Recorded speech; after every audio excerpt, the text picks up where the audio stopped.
Hello, welcome back to the MJ Gooner podcast right here for the post-match review. Arsenal 5, Wolves 0, and what a great way to sign off this beautiful, amazing, wonderful season. I know a lot of listeners, Arsenal fans, believe that we could have won the league, but to be honest, we fell short.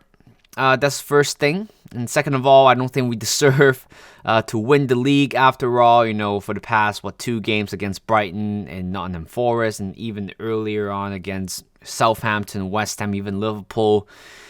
Those 5 games certainly sunk us at the deep bottom. Well, not deep bottom yet, but I think the game against Brighton certainly did so. But again, final day of the season. Great way to sign off. 5-0, destroyed, smashed, embarrassed. Wolves. I mean, this is the type of game where Arsenal is very good at. Last game of the season, pretty much there's nothing to play for. And if we win, if we lose, if we draw today's game, wouldn't make any difference in the league table, but certainly Mikel Arteta and also the players have something else for the fans, and also some certain, players in the team, which I will talk about that later on in this podcast episode. So right now, just a beautiful Sunday morning here in Vancouver, Canada. Certainly a very nice day in the UK, especially in London. And, I'm having myself a nice cup of iced latte to, start off the day. Well, iced latte didn't start off my day, isn't it? Arsenal did. What a great game, to be honest. I mean, there's so much going on behind the scene, and there's, the stuff that we're playing today, the goals that we scored embedded with lots of meanings behind it. And honestly, I wasn't expecting a result like this, a big game, and win a game like this, 5-0. I thought we were going to score a little bit more, to be honest, to kind of break the season record. But you know what? All is good because, like I said earlier on, it wouldn't make a difference at all if we score 6, 7, or 8. But still, we all want to have a great way to sign up the season. And which also brings to the point here, today's theme is pretty much the celebration, celebrations of a lot of stuff, a bundle of celebrations per se, celebration of great careers that some of the Arsenal players might have and potentially leaving the club as well, especially Granit Xhaka, which I will go over him later on. And of course, celebration of what a great season that we had. Yes, we had, hiccups towards the end, but you cannot deny that we have come a long way in this season. The fact that we were hanging out dear life at first for the majority of the season, and we just fell short in the end. And like I said, Man City deserved that title. They deliver when it matters, but for us, completely opposite. Arguably, you can say that, Saliba's injury ended the whole thing, or even the result against West Ham certainly also ended the whole thing as well. But you know what? This episode is not about the negativity of Arsenal's season, but certainly the positivity. Let's focus on the positivity only. Also, what I want to do here is that in the next episode, of course, this is a post-match review. But on the next episode, hopefully on a Wednesday, and then next couple of days, probably Wednesday or Thursday, I actually want to do a season review and also players review of the season. Certainly, I'm going to go over every player in the squad and certainly talk about the season in general overall. I mean, that is going to be a fun episode. And hopefully on the weekend, next weekend, or next Monday or Tuesday, I'll be able to post up a video podcast.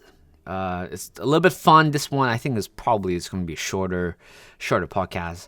Keep, sell, loan. This kind of video. I mean, and of course, who we are expecting to sign or who we want to sign going forward, because again, this season also has quite a lot of indication of what we're missing, what we're lacking in certain areas, which means that, of course, Edu Gaspar has a big plan for Arsenal going ahead into the next season. Hopefully by preseason we're able to get the majority of the transfer done. But again, the transfer news, of course, I'll be delivering, some crucial or important transfer news over the course of the off season. Hopefully I'm able to make 2 podcasts a week. So going into this game, what we're expecting, honestly, I'm not expecting much. Just having a good game. That's what I want. And of course, we all know there's a rumor going around Granit Xhaka will be playing his last game for Arsenal, and certainly we want it. We just want to sign off with with a big bang. Again, it's a celebration of Granit Xhaka's career here at Arsenal. A lot of ups and downs, but mainly, there are a lot of ups in his last 2-3 seasons for the club, 2-3 seasons of the club. And again, looking at the starting lineup, I was, before that, I read something about, Trossard might be a doubt with an injury, and Bukayo Saka could be out with an Achilles injury as well. So I thought, this game doesn't quite have, anything to play for. In terms of position, we have already, set and sealed. So why not just put in some of the youngsters, or even having Emil Smith-Rowe starting over Odegaard and Nelson coming back on? Maybe we can put on one youngster, because I think throughout the whole season we barely put in any new youngsters. The only new players that was introduced, from a youth level kind of ish, is Marquinhos, and of course he is right now in Norwich right now. So he's the only player that I could think of from the youth level where he got kind of called up and played a few games for Arsenal.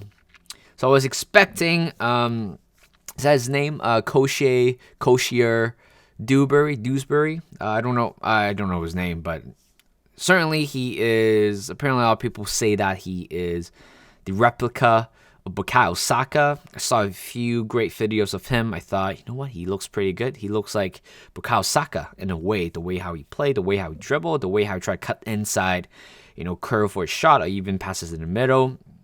Look exactly like Bukayo Saka.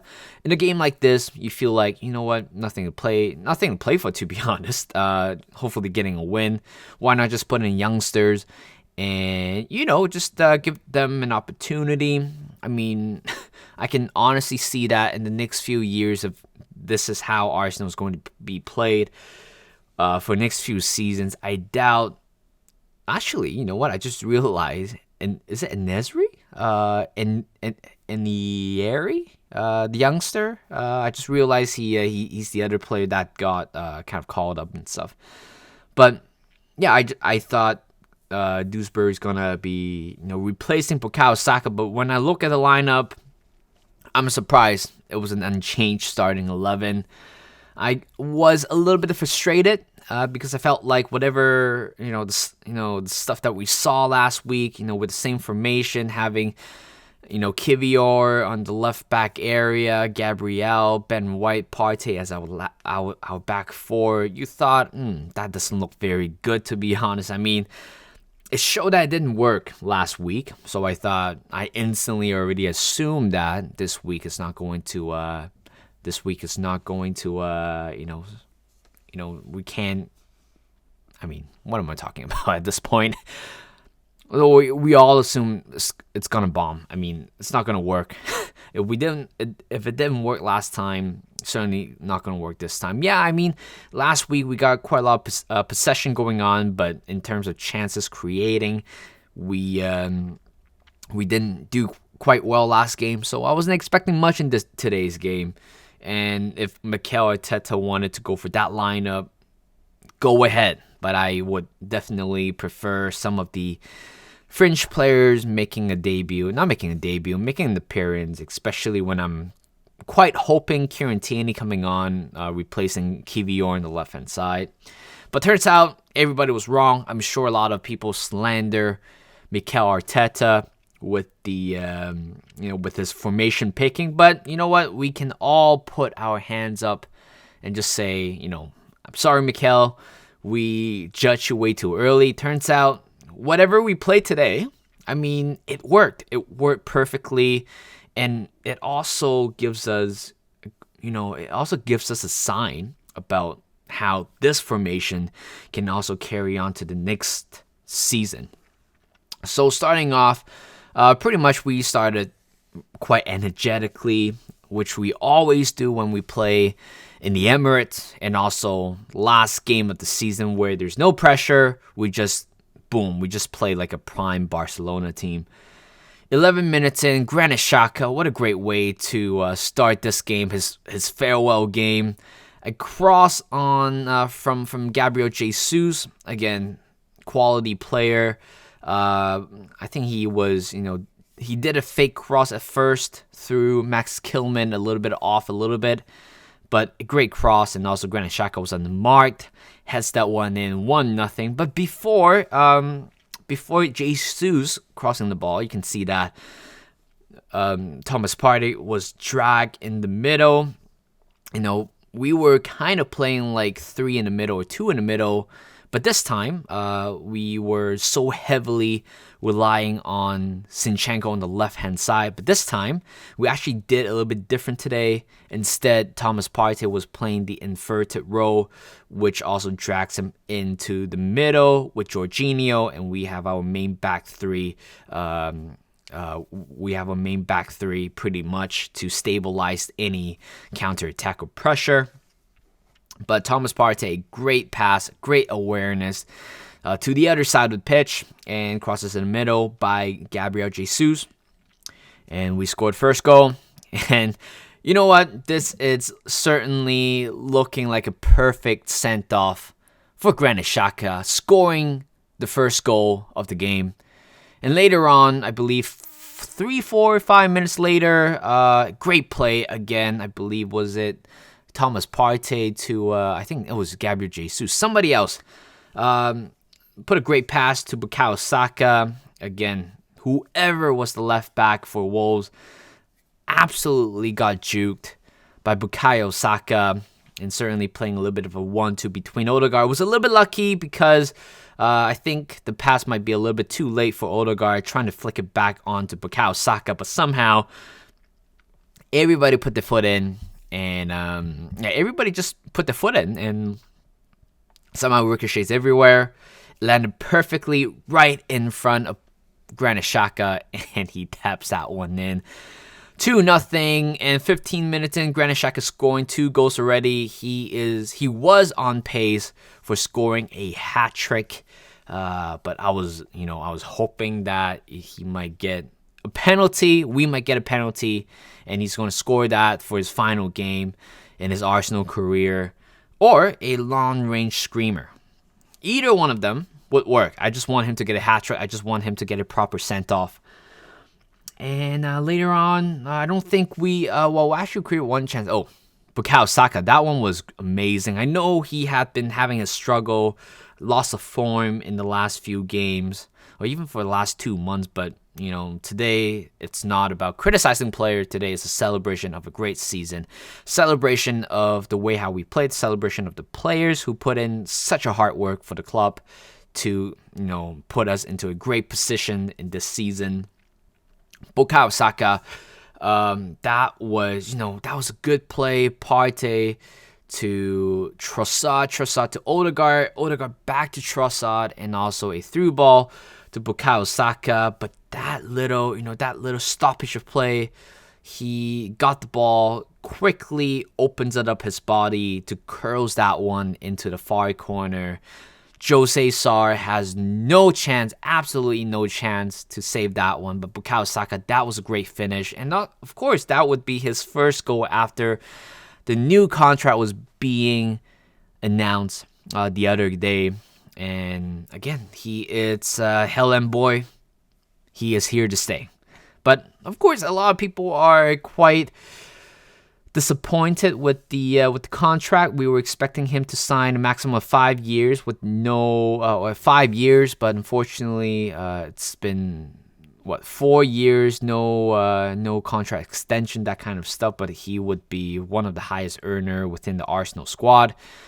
But you know what? If we could secure him for the next 2-3 years, then we will have another talk later on. That would be amazing. But you know what? Despite the contract was a little bit, I would say a little bit weird, not what we were expecting, but you know what? Bukayo Saka is here to stay for many years to come, hopefully. Third goal after that, and Granit Xhaka almost had a chance to. It's pretty much a similar scenario where the ball just kind of ricochets everywhere, falls into him, and it was quite off that shot. But imagine if he got a hat trick in this game, or in the first half. To be honest, I would have been blown over. But and yeah, that's the first half. Second half, we scored this allowed goal. Thomas Partey, what a great finish inside the box. But Ben White was just silly enough to push Jose Sarna at the back, making him the fall. I mean, that is certainly I think that's a fair call by Andre Marin. I believe he is retiring, or that would be his last game refereeing the game. But yeah, that was a good call in the end. I mean, when you compare that push against the one on Denley Ward against Leicester, certainly this one looks like a foul more than anything else. So, but yeah, that's fortunately that was disallowed. It would have been great, to be honest. And later on, fourth goal coming in, great pass by Jorginho, finding that pocket of space, a great through ball to Trossard. And again, he is a talented, just a great player. Honestly, I'm so happy that we got Trossard. We got Trossard compared to rather than getting Mudryk at this point. Trossard, very clever footballer. Crosses in the middle. Jesus scoring that goal. Boom, 4-0. Just Trossard with another assist. I believe that would be his second assist, and I think he is tied second in the assist category in this season. I think that he is only 4 behind Kevin De Bruyne. And later on, that was it for Granit Xhaka. After that goal, he's coming off. Actually, no, it wasn't. I believe it was Saka coming off, limping off. I know that he has a little bit of a problem. Got a few kicks, got a few knocks today. But certainly he can't carry on. And we were already winning 4-0. There's no point of carrying him on, to be honest. So why not just put in Reiss Nelson again? Rumor says it that he is set to agree to a new contract for another 4 years for him. Of course, I just think that makes sense. He has so much gas behind him. You just don't want to let go of a player like that in caliber. If, knock on wood, for the next few years, if he doesn't work out, he still has that market value in him, and we can still sell him for a profit. Same as Nketiah, to be honest. Same situation. Hopefully, Reiss Nelson next season has a much bigger role to play. Apparently, he is established as an important player, carry forward. I think what happened was, Reiss Nelson coming on. Later on, Granit Xhaka have a great send-off. I believe there was 20 more minutes to go. Odegaard also coming off as well. And there was one play, he was very close. I don't think he met anybody, but he certainly dribbled past Kilman and also was it Kilman? I think it was somebody else. And Ruben Neves, and tried to set that off for Reiss Nelson, but unfortunately, I think there was a deflection off of it. But again, those two players have been amazing for us. Granit Xhaka getting a perfect sent off. I just wish he got a red card, to be honest. That would have been a complete arc of Granit Xhaka's career. I think he had 2 red cards in the first season, but for the past, this season he has none. And of course, certainly he has matured over his career at Arsenal, but it would have been amazing if he got a red card in the last game. So got sent off. Emil Smith Rowe coming on, Fabio Vieira coming on. I mean, at this point, you just just kind of let the kids play. I would rather watch that compared to what we were watching last game. And later on, Kivior scoring his first goal. I mean, scrappy goal, but you know what? What a great way to announce yourself to a big screen, a big scene right here. It was just it was just very lucky. A lot of scrambling in the middle. Kivior just opened up his body, make contact with the ball. Jose Sarr should have done better. But you know what? If you gifted Kivior a goal like that, gotta put a respect on you. And 5-0 was the final score. Tierney coming on as well. Who else came on? I believe Nketiah coming on as well. I mean, there's one play it would have been perfect.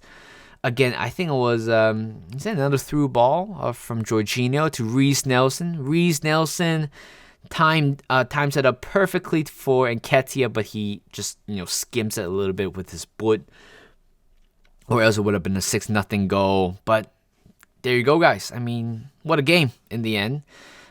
We are tied with the most wins in the Premier League era with 26 wins. Of course, the last team who did that was the Invincible back in 2003 and 2004. And we did the same thing, but the only difference was we lost 6 this season. And the Invincible, of course, They didn't lose a single game.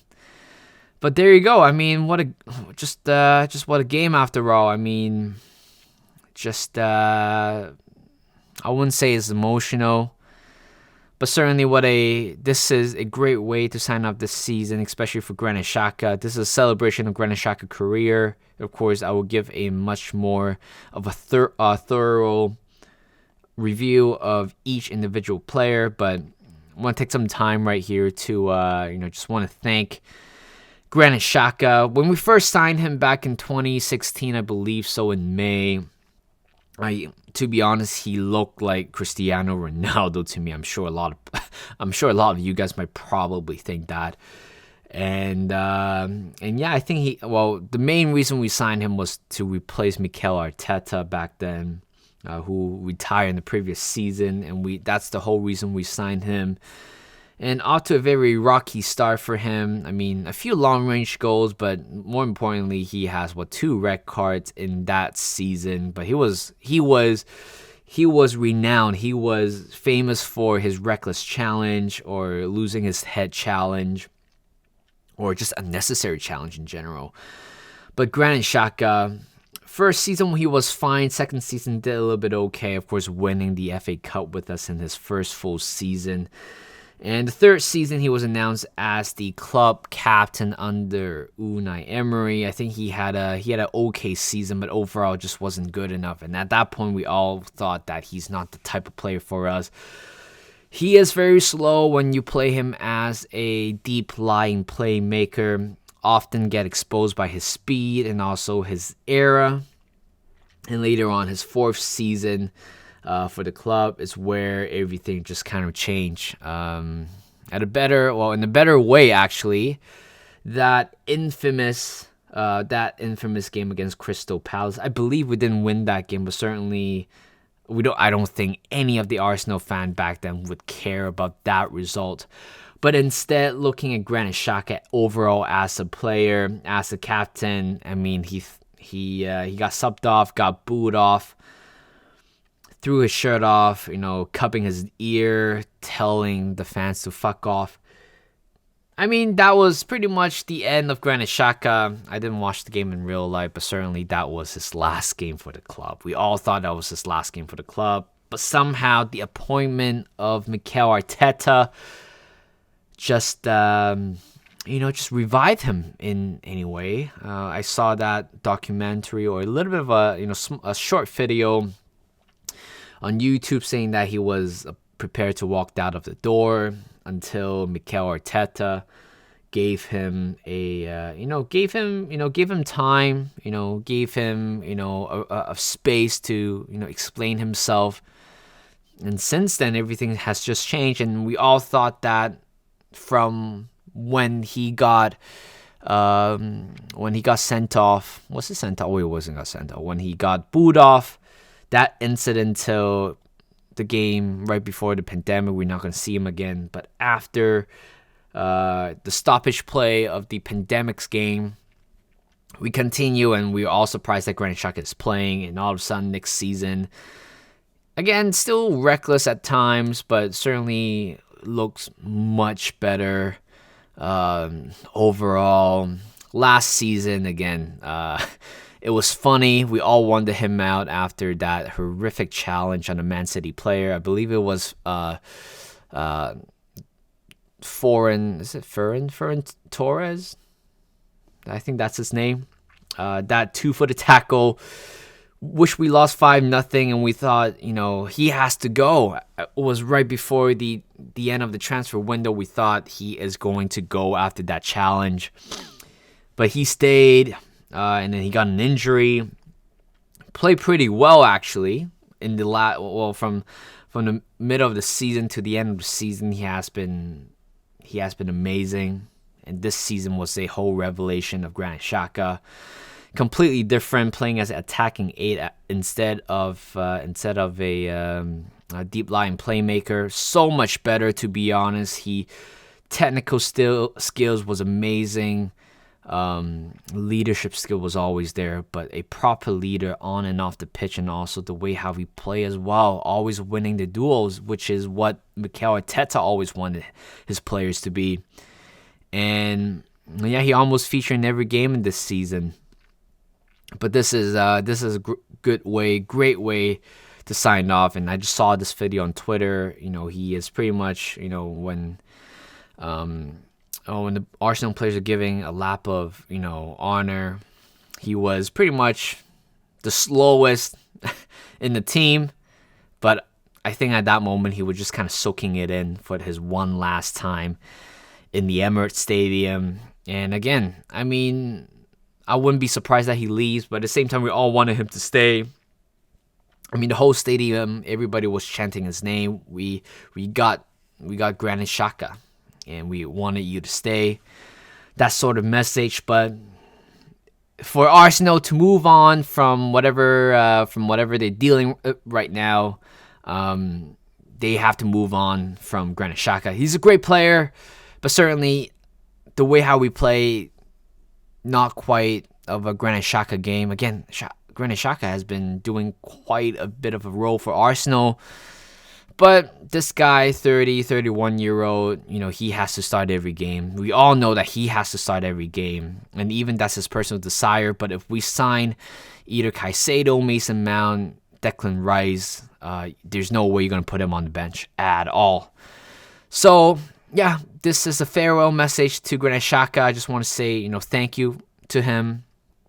Great servant to the club, even though there's one incident, bumpy moment in his first half of the Arsenal career, but his last half of the Arsenal career has been, a revelation, has been superb, way above par. Certainly he is the contender of Arsenal player of the season. So there you go, guys. That will be the end for the post-match review of 2022-2023 season. And I just want to say, at the same time, I just want to say thank you to all the listeners who have been supporting this channel, supporting this type of podcast. I don't know where you guys are listening from, maybe from YouTube, Acast, or even Spotify, but just want to say a massive thank you for, just showing up, listening to my podcast again. This is a very small community, but I'm not expecting much, to be honest. But just trying to create a small community amongst the Arsenal fan, toxic-free environment, and giving our honest assessment on the games, on the players, on the season in general. But yes, that will be it for the end of the 2022-2023 season. I can't wait to see you guys again in the 2023-2024 season, but surely I'll be still making quite a lot of podcasts over this off season. Again, I know I posted quite a lot of the post-match review, but that doesn't mean that, it'll be the end of the season, which doesn't mean that I'm taking a hiatus. I'll be still doing some Arsenal content during the off season. Hope you guys are going to enjoy that. But overall, thank you guys, and I will see you guys in a bit.